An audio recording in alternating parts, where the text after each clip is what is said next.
daawadayaal dooxan iga dambeeya wadooxa u barkhadle ee ku yaala deegaankan ee ka tirsan gobolka Maroodijeex waxaanu ka mid yahay dooxyada ku yaala dhinacan ee dhibaatada ba'an ku haya dadweynaha u kala safraya gobolada bariga iyo waliba galbeedka Soomaaliland dadka deegaankan ay si ba'an uga qeylinayaan dhibaatada ka timaada dooxani waxaana maalintii shalay haydaadkii soo rogmaday Allah u naxariistay oo galaaftay laba haweeney oo walaalaha la kala oran jiray Asma iyo waliba Foosiya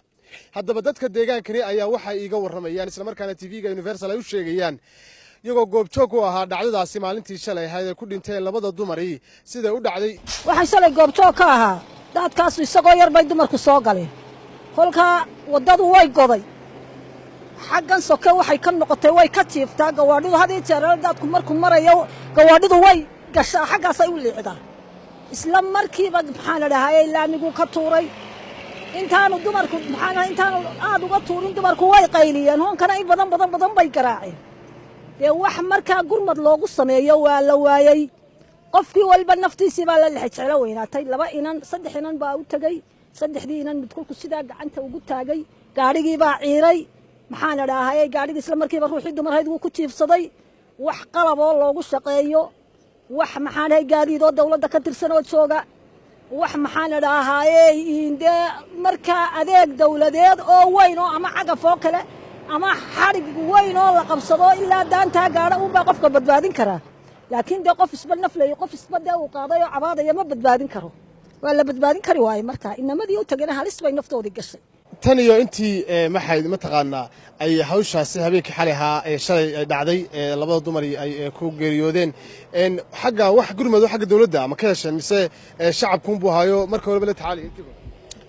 intii horena shacabku buu hayo wixii la tacaali dhibaatooyinka ma gurmad xukuumadeed ee la arkay ma jirto maanu arag shacabku baa demar walba intaan xarkay isku xulno aan baan dadka u gargaari jirnay oo naftaydan biimeyn jirnay intaana dawal la arkay xukuumad kastoo meesha soo martaana way mareysay waana arkaysay macal madaxweynayaasha kamida sidoo kale qaar ka mid ah dirawallada u kala goosha gobolada bariga iyo waliba galbeedka Soomaaliland oo la hadlay TV-ga Universal ayaa ka waramay dhibaatada uu leeyahay dooxani deegaanka maxaa halay wadooyinka iyo hal saaranayeen hawlaha guud iyo cid kastoo ay xusuusan mas'uuliyadda waxaan leeyahay war dadkiina inta dhaldhalaal ku magac doonaysaan wax kaga doonaysaan waxbaa ka qaadana waxa ay ku celinaysaan wax muhiim ah ugu qabto oo dooxyada naf iyo maalba khasaaraha geysanaya waqtiga nimcooyinku bilaabmaan dadkuna oohinta ay maxaan hayay u sababaya war birisho sameeya dhinaca kana isla maanta dooxa weyn ee Arabsiyo ee gobolkaasi Gabiley ayaa waxa uu soo rogmaday isla markaana uu xanibaad fara badan ku keenay dadkii u kala gooshayay deegaanada gobolada Gabiley iyo waliba Boorama oo xanibaad fara badan kala kulmay iyadoo dadka qaarna ay ama xanuunsanayaan ama dhibaato kala hayso oo ka kala noqday labada gabi ee dooxa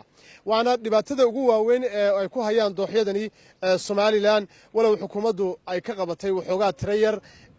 dooxyada ku yaala Soomaaliland balse dheefta iyo dhibta dooxyadu leeyihiin ay ka badan tahay dhibta ay keenaan dooxyadaas Cabdirashiid Cabdiwahaab Xuseen Universal TV Hargeysa